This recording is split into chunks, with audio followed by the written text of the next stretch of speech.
dari kekal sampai kekal. Engkau tetaplah Allah, Allah Israel, Allah Abraham, Allah Ishak dan Allah Yakub yang kami sembah dan kami permuliakan di dalam nama Yesus. Kami bersyukur ya Bapa, kalau pagi ini kami boleh datang kepadamu. Layakkanlah kami, ampunilah segala dosa, kesalahan, ketidaktepatan, kemelesetan kami di hadapan-Mu. Kami rindu beribadah kepadamu ya Tuhan. Kami percaya Engkau menolong, Engkau memberkati kami. Pujian dan penyembahan kami kiranya berkenan di hadapan-Mu. Bapa, sebentar kami akan mendengarkan suara-Mu. Pakailah anak-Mu ini, penuhi dengan Roh Kudus-Mu. Biarlah Engkau sendiri yang berbicara.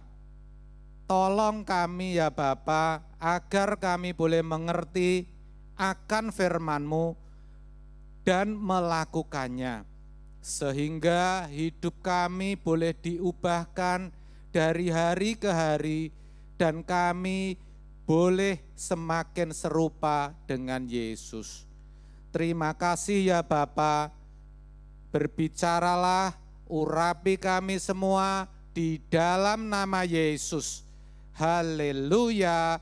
Mari setiap kita yang siap katakan bersama saya, amin, amin.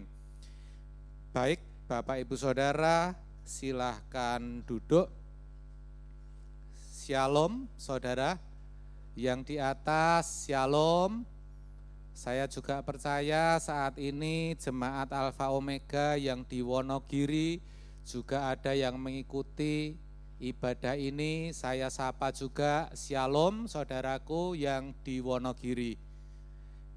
Bapak Ibu Saudara, pagi ini sungguh hari yang istimewa, tanggalnya pun cantik, 21/3/21, begitu ya saudara.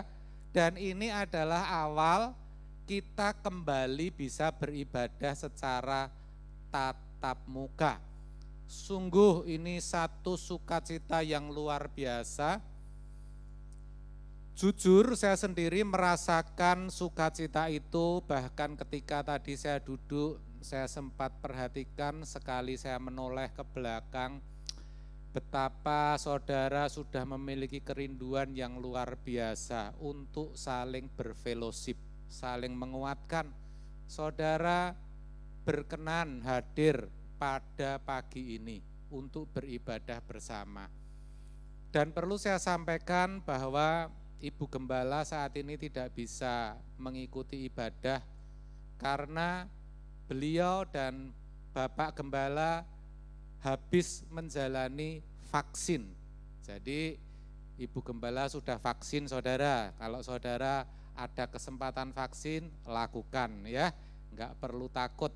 Dan memang sesudah vaksin diharapkan atau dikehendaki agar bisa mengurangi aktivitas kontak dengan orang karena dikatakan tubuh menjadi lemah seperti itu.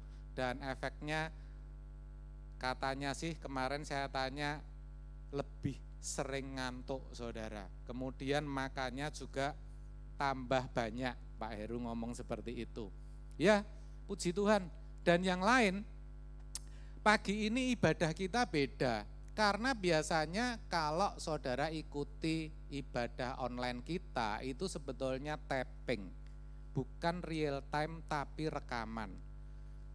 Puji Tuhan, mulai pagi ini setiap ibadah paginya itu sudah live streaming.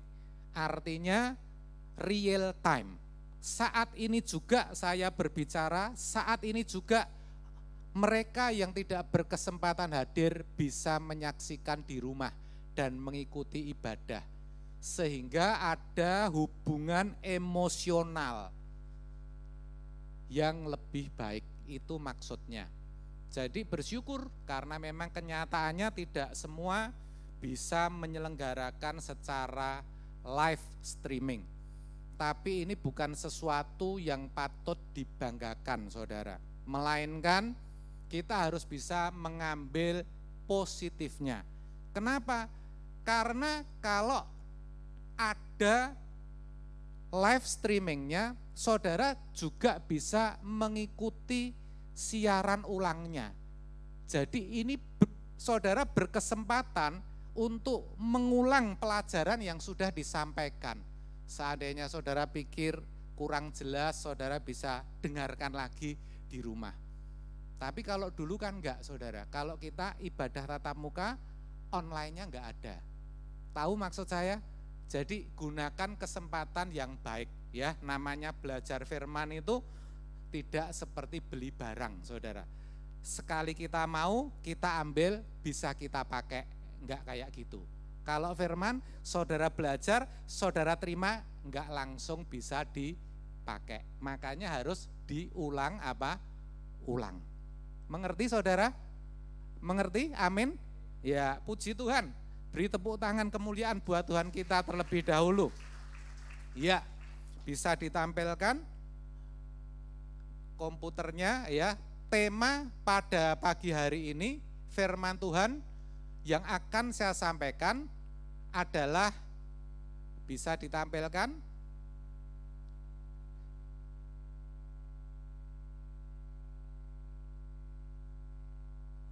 saya malah jadi lupa mau ngomong apa ini, saudara. Iya, jadi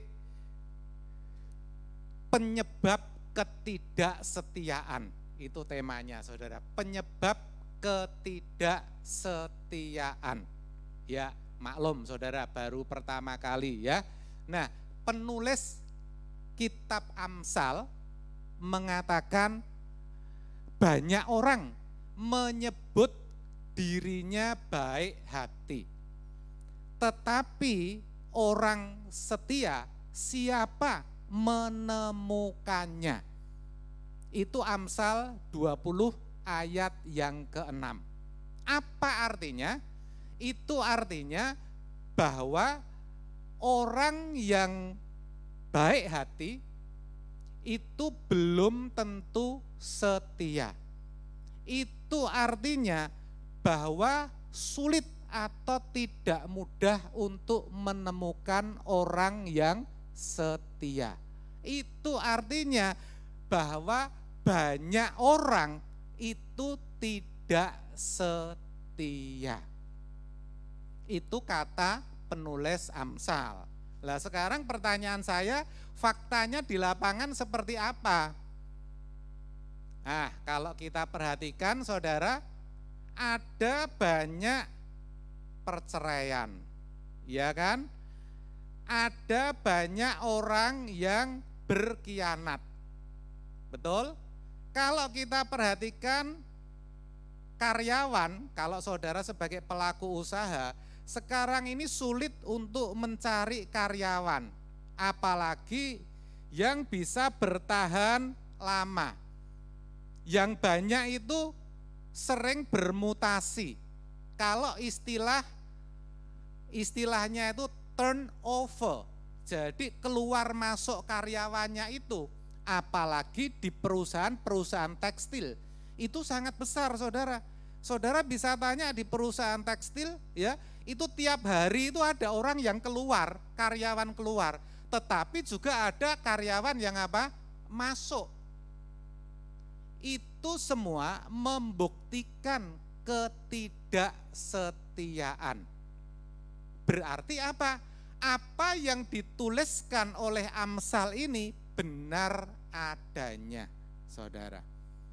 Nah, yang menjadi pertanyaan, kenapa sampai orang tidak bisa setia? Atau dengan kata lain, apa penyebab ketidaksetiaan itu? penyebabnya apa?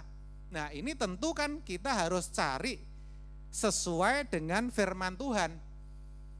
Dan dalam perenungan saya mendapatkan sesuatu yang menarik. Kenapa saya katakan menarik? Karena ternyata ketidaksetiaan di dunia sekuler dan ketidaksetiaan iman Kristen itu akarnya, penyebabnya itu sama, saudara. Paling tidak saya temukan itu ada 3 perkara, ada 3 penyebab. Apa itu? Nah, yang pertama adalah pemahaman yang salah, saudara. Ini akar ketidaksetiaan itu pemahaman yang salah. Kalau orang Kristen kebanyakan memahami Allah atau Tuhan yang dipercayainya hanya sebatas kasih. Hanya dalam wilayah atau seputar kasih. Mereka berpikir kalau Allah itu, Allah yang benar itu, Allah yang mengasihi, yang menolong, menyembuhkan, memulihkan, membela, apalagi menyertai, memberi kemenangan, memberikan jalan keluar, dan memberkati, saudara. Padahal itu tidak tepat pemahaman seperti itu. Itu pemahaman yang sempit, pemahaman yang dangkal, tidak utuh dan tidak lengkap. Mereka berpikir kalau percaya kepada Yesus menjadi orang Kristen itu sama memiliki lampu wasiatnya Aladin. Kalau digosok-gosok, jinnya keluar. Kalau kita minta sesuatu, apapun yang kita minta, dia berikan. Orang Kristen berpikir kalau ada masalah, ada pergumulan, maka datang kepada Tuhan. Lalu memuji-muji, menyembah-nyembah, meminta, memohon. Dan mereka mempercayai dengan begitu Tuhan akan memberikan apapun yang kita minta. Tuhan akan menjawab segala doa-doa kita secepat yang kita mau, seperti yang kita kehendaki. Kalau kita punya hutang yang banyak, tentu yang kita kehendaki jalan keluarnya hutangnya lunas. Yang kita mau tentu cepat selesai masalahnya. Nah, dengan demikian tanpa sadar, memang tidak diucapkan secara langsung, tetapi sesungguhnya orang Kristen yang demikian itu memperlakukan Tuhan itu seperti dukun, saudara. Sebagai agen pertolongan, sebagai sumber pertolongan, saudara. Akibatnya apa? Akibatnya ketika tidak ada masalah, ketika keadaan aman, nyaman, kondusif, terkendali, terlindungi, nah semua bisa diselesaikan dengan kekuatan pikiran kita sendiri. Kita tidak peduli dengan pikiran dan perasaan Tuhan. Sepertinya kita tidak membutuhkan Tuhan. Kalau perlu Tuhan itu tidak perlu ada. Kenapa? Karena semua bisa selesai tanpa Tuhan. Bisa. Akibat yang lain apa? Kalau ada sakit, ya, ekonomi yang terus merosot atau berbagai persoalan yang lain, tidak segan-segan kita datang, kita berdoa, kita ke gereja. Tujuannya apa, saudara? Seperti saya katakan tadi, minta pertolongan kepada Tuhan, minta belas kasihan, supaya Tuhan turun tangan, supaya persoalannya diangkat, supaya sakitnya sembuh, sesuai yang dimau. Tetapi perhatikan saudara, ketika sakitnya semakin parah, ekonominya semakin hancur, keluarganya semakin berantakan. Tahu enggak yang terjadi saudara? Berhenti berdoa. Enggak ke gereja lagi saudara. Meninggalkan Tuhan. Faktanya begitu. Saya menjumpai banyak orang Kristen seperti itu saudara. Mereka mulai mencari pertolongan dari orang-orang yang dipandang, yang dianggap bisa menyelesaikan masalahnya. Atau kalau tidak, mencari jalan lain, jalan alternatif. Apa yang dikatakan orang, dicoba, mereka pikirkan enggak ada salahnya.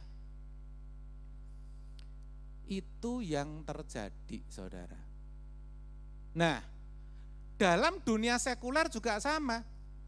Banyak orang berpikir, kalau sudah berkeluarga, kalau sudah menikah, hidupnya jadi lengkap, jadi utuh, bahagia. Kenyataannya ternyata beda saudara. Setelah nikah, bukannya bahagia, tapi malah masalahnya banyak. Ternyata neraka, bukan surga saudara. Akibatnya apa? Pilih berpisah. Orang kerja juga sama, dipikir melalui pekerjaan yang dipilih akan cepat kaya. Pikirnya pekerjaannya enak, kerjanya ringan. Setelah dijalani ternyata harus jatuh bangun saudara. Maka tidak heran kalau banyak orang terus ganti-ganti kerjaan. Apalagi anak sekarang, bukan mau membedakan saudara. Faktanya banyak yang tidak tekun. Banyak yang tidak setia. Padahal kalau kita perhatikan orang tua kita dulu cuman paling jualan kacang misalnya bisa membesarkan saudara dan saya sampai seperti ini saudara. Kenapa? Mereka setia, mereka tekun. Pertanyaannya kenapa terjadi ketidaksetiaan? Karena pemahaman yang salah. Oleh sebab itu sebagai orang percaya kita harus memiliki pemahaman yang benar saudara. Yang namanya Allah itu kasih benar, tetapi juga adil. Yang namanya Allah itu memberi upah, betul, tetapi juga menghukum. Allah itu memberkati, ya setuju, tapi juga mengkutuk saudara. Allah itu sabar, oh sip, sangat setuju, tetapi juga bisa murka. Allah itu baik, tapi juga keras, tapi juga disiplin. Oleh sebab itu kita harus memiliki satu pemahaman yang utuh, memiliki satu pemahaman yang lengkap, supaya kita bisa setia. Padahal yang namanya setia itu satu hal yang mutlak bagi orang Kristen. Bahkan di dalam Wahyu 2 ayat 10 dikatakan, hendaklah kamu setia sampai mati. Loh, sampai mati. Maka aku akan mengaruniakan kepadamu mahkota kehidupan. Bukankah itu satu kemutlakan saudara? Nah kalau kita tidak setia gimana? Kalau kita setianya enggak sampai akhir gimana? Jangankan mahkota kehidupan, masuk ke langit baru dan bumi baru pun mungkin tidak saudara. Oleh sebab itu penting bagi kita untuk memiliki pemahaman yang benar. Yang kedua, apa yang menjadi penyebab ketidaksetiaan? Yaitu tipu daya iblis saudara. Harus disadari oleh setiap orang Kristen bahwa iblis atau si jahat itu tidak pernah berhenti bekerja. Ya saudara, dia selalu mencari mangsa. Alkitab mengatakan digambarkan sebagai singa yang mengaum-ngaum, yang berjalan keliling mencari mangsanya. Kenapa digambarkan singa? Kok bukan ayam? Karena bahaya, saudara. Singa itu binatang yang berbahaya. Keinginannya tidak pernah berubah untuk menjatuhkan manusia, supaya manusia tidak selamat, saudara.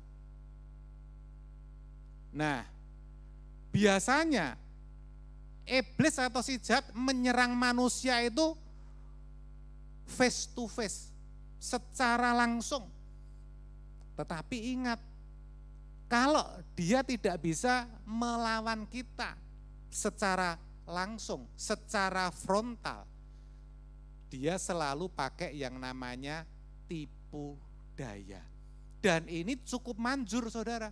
Buktinya apa? Hawa itu juga terperdaya oleh tipu muslihat iblis. Bukan saya yang ngomong, Alkitab yang ngomong, saudara. Jadi jangan kita sebagai orang Kristen merasa kuat. Jangan buru-buru merasa menang terhadap iblis. Jangankan saudara dan saya, Tuhan Yesus pun ketika mengenakan tubuh manusia itu akan diperdaya oleh tipu muslihat iblis. Alkitab mencatat di dalam Matius 4 ayat 8 sampai 9 bahwa Yesus dibawa ke gunung yang sangat tinggi, lalu kepadanya diperlihatkan seluruh kerajaan dunia beserta hiburannya, saudara. Oh, tentu itu sesuatu yang indah, saudara. Tidak sampai di situ, iblis menawarkan kepada Yesus. Tetapi ada syarat dan ketentuan yang berlaku. Dia katakan, semua bisa jadi milikmu kalau engkau menyembah aku. Ini pelajaran penting. Semua yang dari si jahat itu ada imbalannya, ada harganya, saudara. Tidak pernah cuma-cuma. Kenyataannya seperti itu. Nah, harus diakui secara jujur bahwa banyak dari kita orang Kristen itu jatuh di wilayah ini. Alias apa? Kena oleh tipu daya iblis. Mereka berpikir benar ya, dunia itu indah, enak, saudara. Dunia itu bisa jadi tempat yang nyaman untuk dihuni.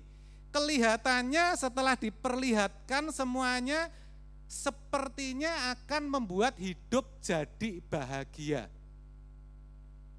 Padahal Amsal menuliskan, apa yang disangka orang itu lurus, ya, ujungnya menuju kepada kebinasaan atau maut. Amsal 14 ayat 12, saudara. Nah, itu yang seringkali tidak disadari oleh orang percaya. Enak ya, enak. Nyaman ya, nyaman. Memang faktanya sepertinya begitu, tetapi ujungnya menuju kepada kebinasaan. Makanya kalau dulu sewaktu saya sekolah minggu, ada lagu, saudara. Di dalam dunia ada dua jalan, lebar dan sempit, mana kau pilih? Terus apa, saudara? Yang lebar api, jiwamu mati, tapi yang sempit hidup berglori. Yang lebar itu maksudnya yang enak, yang nyaman, ya, yang bisa dinikmati, ternyata api, saudara. Dan membuat jiwa kita apa? Mati. Artinya apa? Semuanya itu sejatinya menggiring kita menuju kepada kegelapan abadi. Tapi tadi dikatakan yang sempit hidup berglori. Yang sempit itu apa? Artinya segala sesuatu yang gak enak, saudara. Ya, masalah, sakit penyakit, penderitaan, kan itu enggak enak, itu kan enggak nyaman, itu kan tidak diingini saudara. Tetapi membuat hidup kita berglori. Saudara ngerti? Berglori maksudnya apa? Berkemenangan. Cari apa di dalam, cari apa di dalam dunia. Lalu cari dunia pasti binasa. Cari Yesus yang penuh cinta. Kurang jelas apa? Cari dunia bukan mungkin, tapi apa? Pasti. Saya percaya penulis lagu itu juga dipimpin oleh Roh Kudus. Sehingga menuliskan pasti binasa. Kita diminta apa? Cari Yesus yang penuh cinta. Yesus mengatakan, aku datang ke dalam dunia ini untuk memberi hidup supaya mereka mempunyainya dalam segala kelimpahan. Ikut Yesus, pasti kita hidup, pasti kita enggak binasa. Carilah dia, jangan cari dunia. Betul saudara? Tetapi saya mau katakan kepada saudara, banyak orang Kristen itu tidak setia. Kenapa? Karena terpikat oleh dunia. Bahkan tidak sedikit yang jatuh cinta dalam percintaan dunia. Terikat oleh banyak hal dan tidak bisa lepas saudara. Saya tidak tahu saudara terikat atau tidak. Kalaupun terikat sesuatu, saya juga tidak ngerti terikat dengan apa. Tetapi umumnya termasuk saya masih ada ikatan saudara. Nah, saudara bisa koreksi, introspeksi diri saudara sendiri. Jadi tidak heran kalau hidup kebanyakan orang Kristen itu bukan dikuasai Tuhan, bukan, tapi dikuasai dunia.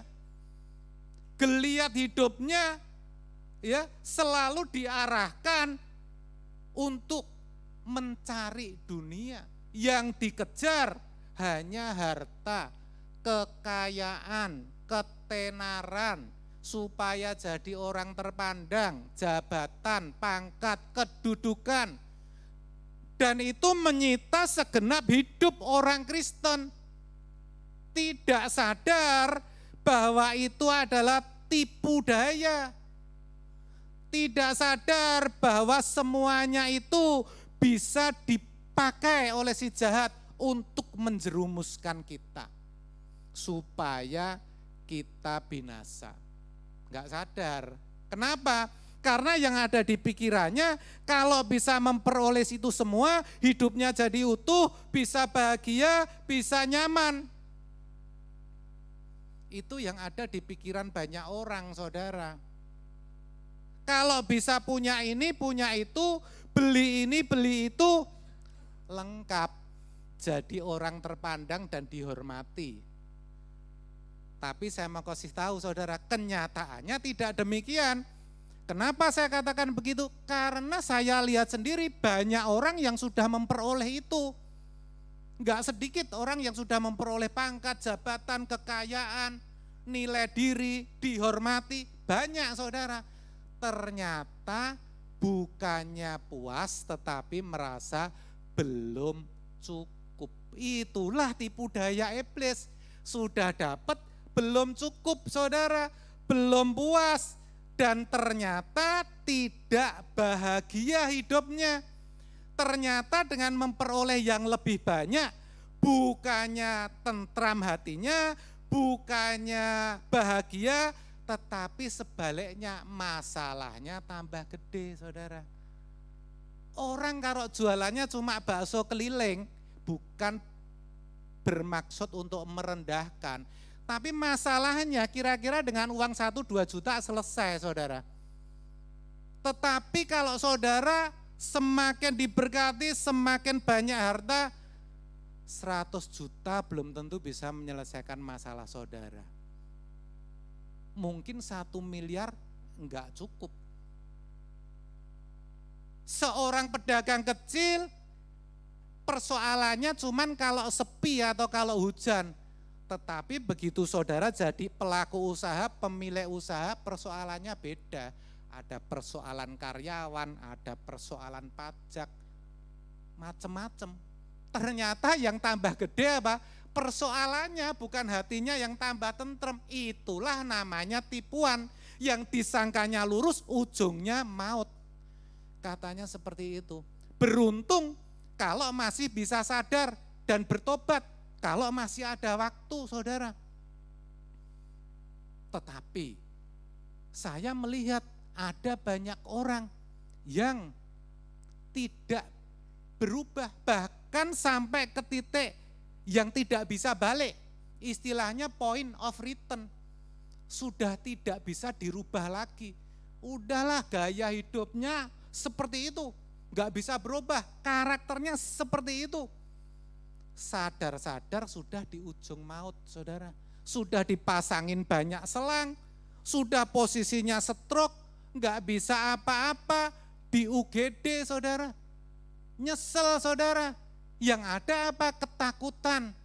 Kenapa takut? Takut ketemu Tuhan. Padahal sewaktu hidup kalau nyanyi, wah, ya Tuhan-Tuhan. Tetapi kenyataannya di ujung maut takut. Kenapa takut? Karena sejatinya memang belum pernah bertemu Tuhan. Dan sadar bahwa kalau bertemu Tuhan akan dihakimi. Takut, saudara.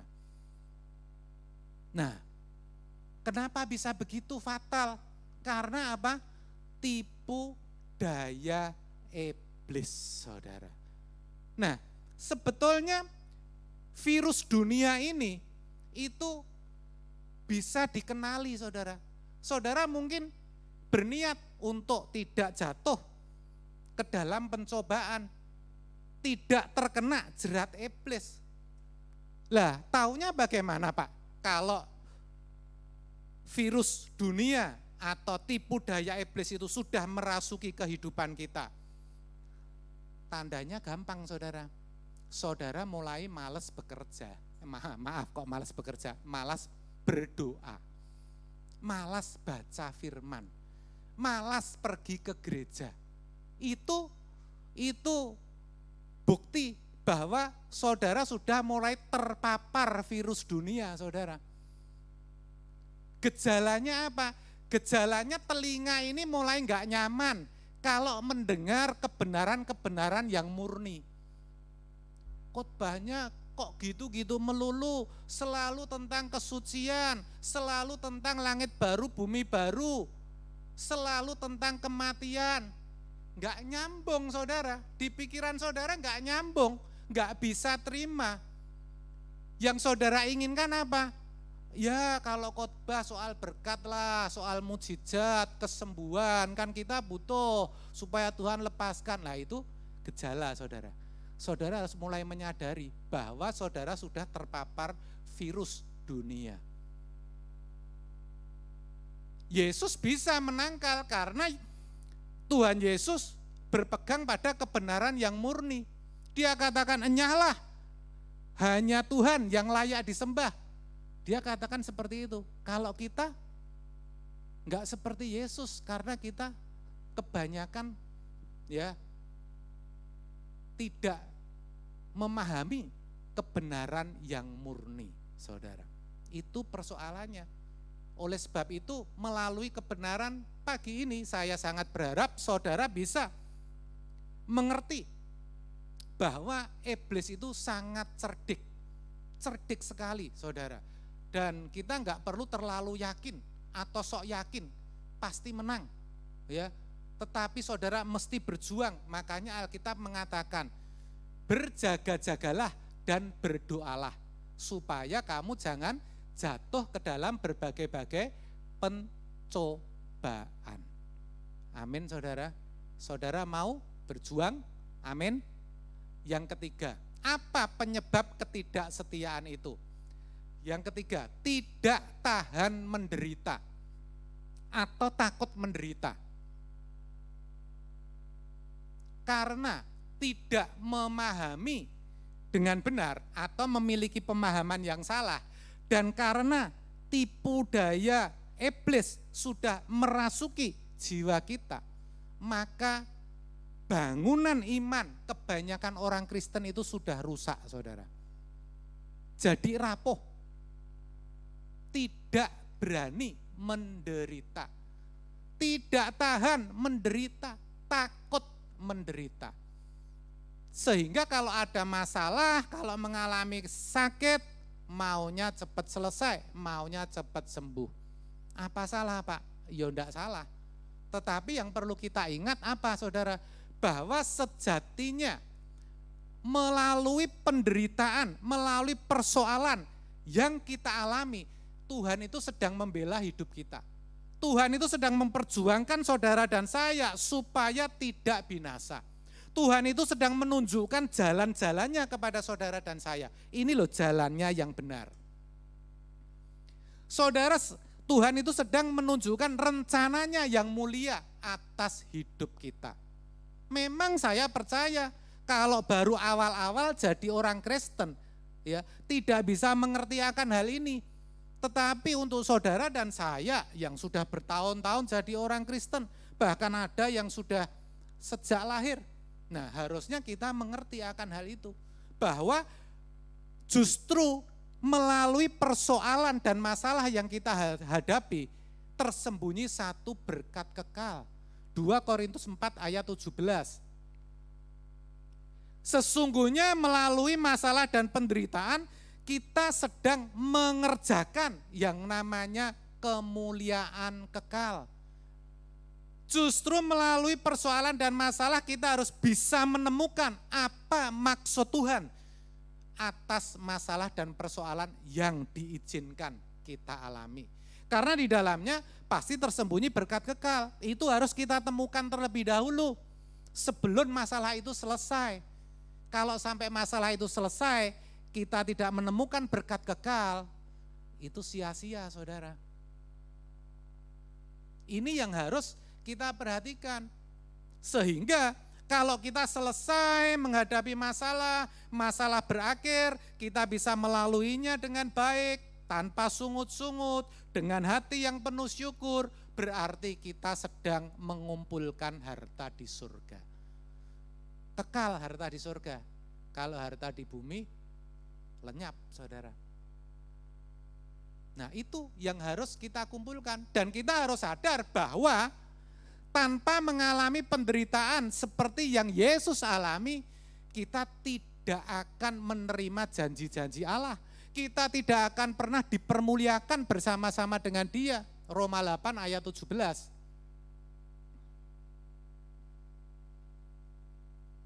Kok enggak tampil ayatnya? Ya, di Roma 8 ayat 17, saudara. Nanti dibaca sendiri di rumah daripada kelamaan.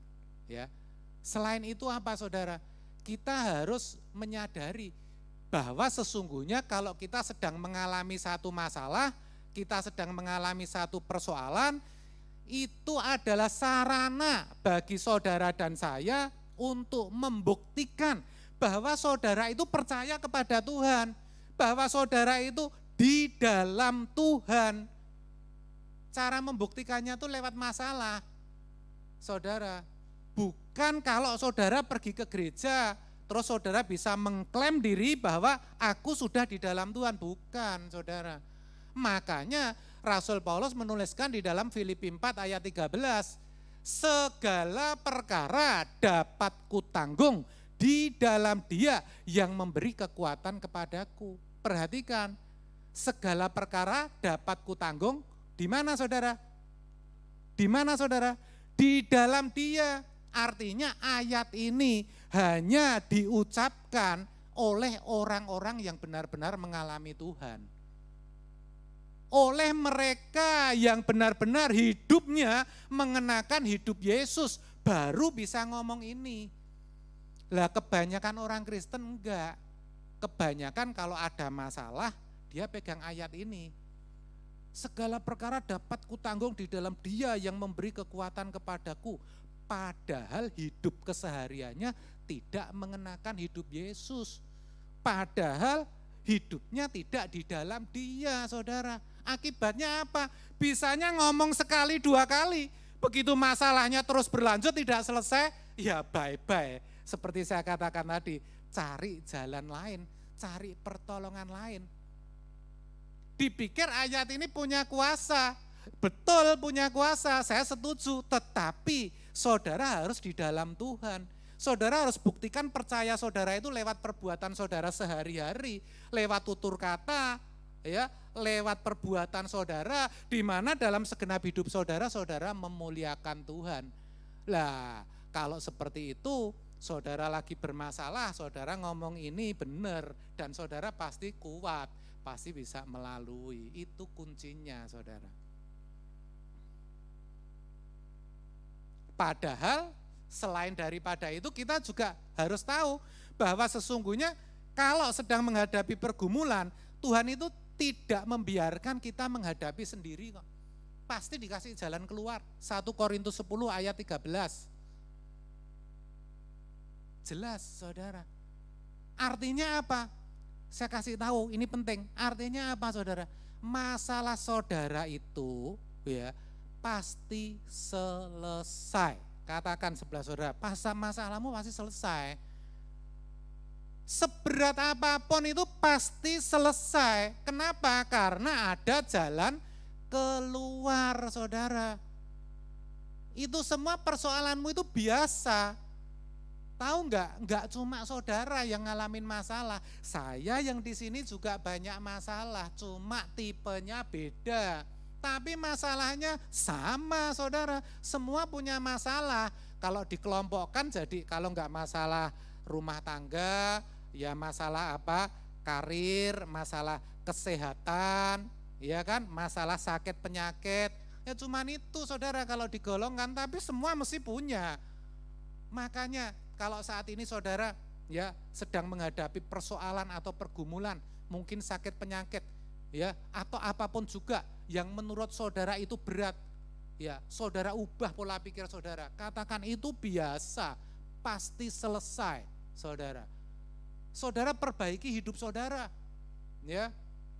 Lewat apa? Lewat perbuatan seperti yang saya katakan tadi. Percayalah, pasti selesai persoalan saudara. Dan percayalah, saudara pasti kuat dan bisa melalui.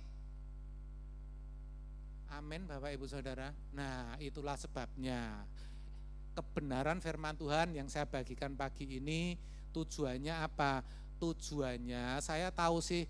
Tadi waktu saya masih duduk di situ, saya jadi berpikir, wah ini saya mau ngomong tentang ketidaksetiaan, padahal saudara setianya bukan main itu, ya kan? Habis libur semua datang, padahal di banyak tempat kadang-kadang habis libur yang datang separuh, saudara.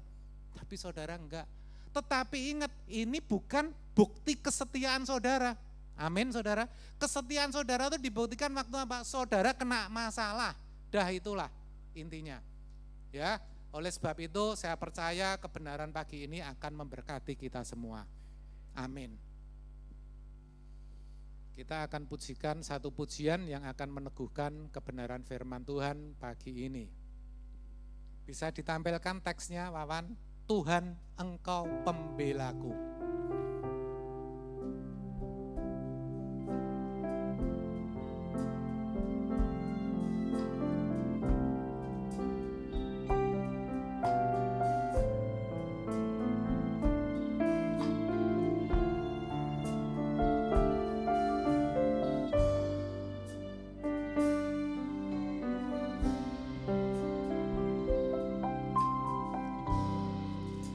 Tuhan, Engkau pembelaku di sepanjang jalan hidupku, dalam kesesakan, dalam pencobaan, Kau buktikan setiamu.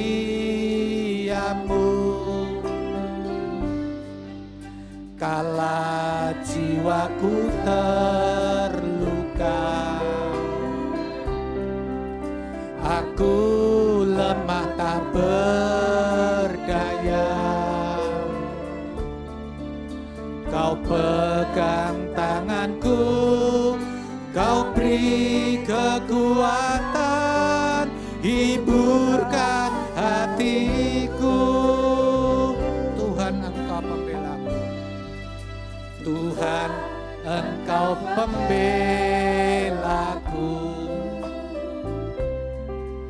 Di sepanjang jalan hidupku,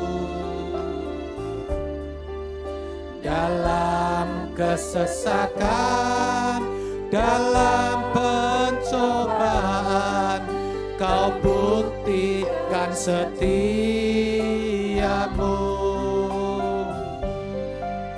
Kala jiwaku terluka, aku lemah tak berdaya. Kau pegang tanganku, Kau beri kekuatan, hiburkan hatiku.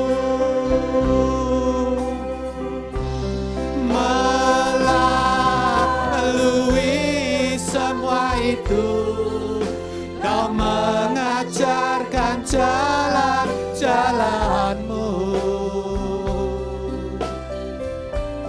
Dulu ku tidak mengerti mulia rencanamu bagiku. Semua yang telah terjadi mengubahku indah di matamu. Sungguh besar anugerahmu, ku ingat kebaikanmu selalu. Katakan melalui semua itu.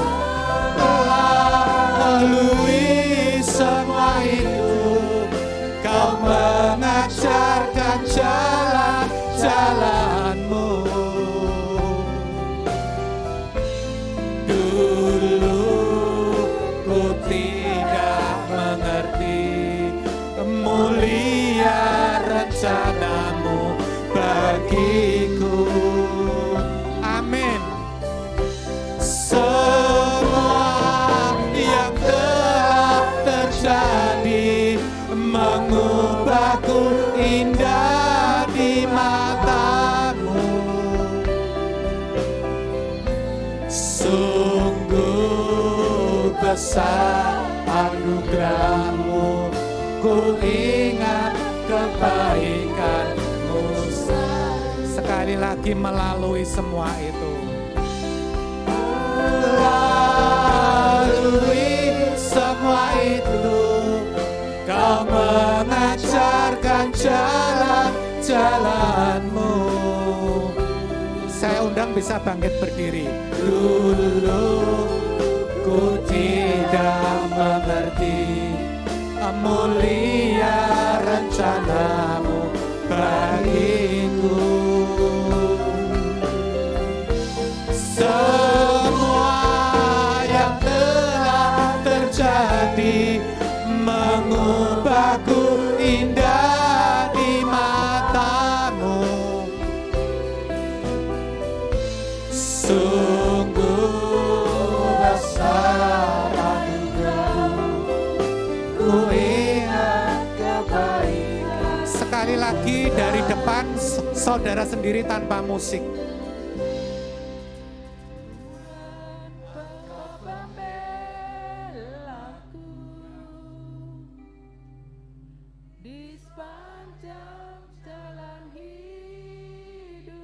Yes, amin.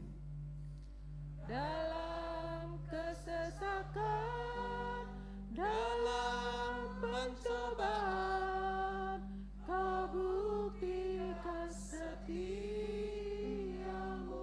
Haleluya. Kau lihat anak-anak-Mu, Tuhan. Kala jiwaku terluka, Amin.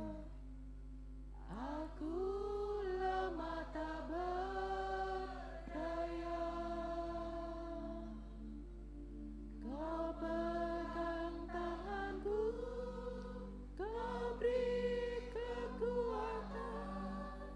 hiburkan hatiku, melalui semua itu Kau mengajarkan jalan-jalanmu.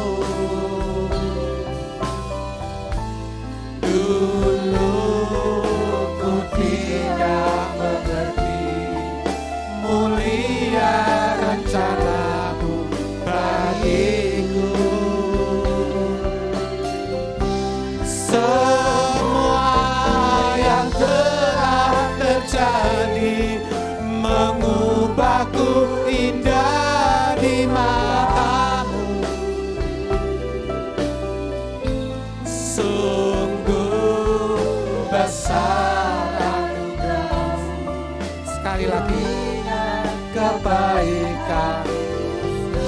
Yuk kita belajar sekali lagi. Melalui semua itu Kau mengajarkan jalan-jalan-Mu. Dulu ku tidak mengerti mulia rencana-Mu bagiku. Semua yang telah terjadi mengubahku indah di matamu. Sungguh besar anugerah-Mu, ku ingat kebaikan-Mu. Sungguh besar, sungguh besar anugerah-Mu, ku ingat kebaikan-Mu selalu. Sungguh besar, sungguh besar anugerah-Mu, ku ingat kebaikan-Mu selalu.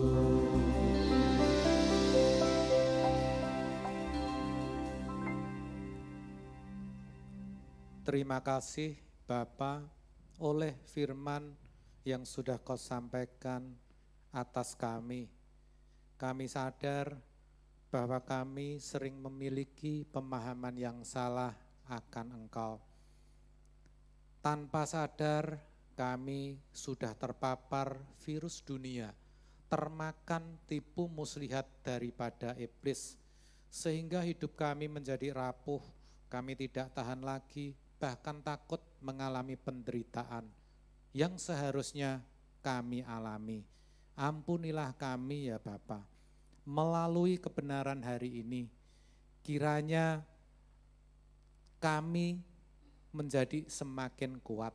Kami boleh mengerti, boleh mengenal Engkau dengan lebih benar, sehingga hidup kami diubahkan. Terima kasih ya Bapa. Di dalam nama Yesus, kami sudah berdoa dan mengucap syukur. Haleluya. Mari setiap kita yang sudah diberkati katakan bersama saya, amin.